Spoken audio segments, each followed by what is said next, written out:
বিভাগ বাস্তবায়নের দাবিতে আজকের এই মানববন্ধনে উপস্থিত সবাইকে সালাম এবং শ্রদ্ধা জানাচ্ছি। সম্মানিত উপস্থিতি, নোয়াখালী কেন বিভাগ হবে এর যৌক্তিকতা নিয়ে আমাদেরকে কথা বলতে হবে। সর্বপ্রথম জুলাই সনদে গতকাল বিভিন্ন রাজনৈতিক দলের নেতারা স্বাক্ষর করেছেন। জুলাই সনদে উল্লেখ আছে ফরিদপুর এবং কুমিল্লাকে প্রশাসনিক বিভাগ বাস্তবায়ন করার। আমি এর তীব্র নিন্দা এবং প্রতিবাদ জানাচ্ছি। আমরা নোয়াখালীকে কেন বিভাগ চাই?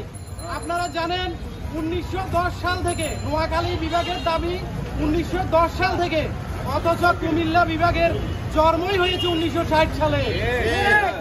ইতিহাস, ঐতিহ্য, নিজস্ব ভাষা এবং সংস্কৃতিতে এগিয়ে এই বৃহত্তর নোয়াখালীকে খাটো করে ছোট করে রাখা দেখার কোনো সুযোগ নাই। আমরা যৌক্তিকতা নিয়ে কথা বলবো। সরকার বিভাগ কেন করে? প্রশাসনিক বিকেন্দ্রীকরণের মাধ্যমে জনগণের দূরগোড়ায় রাষ্ট্রের সেবা পৌঁছে দেওয়ার জন্যই মূলত বিভাগ গঠন হয়। আমরা রাজধানীর পাশের জেলা কুমিল্লাকে বিভাগ কখনোই মেনে নিব না। আমরা বরঞ্চ আমাদের আগের বিভাগ চট্টগ্রামের সাথেই থেকে যাব, তবুও কুমিল্লার সাথে যাব না।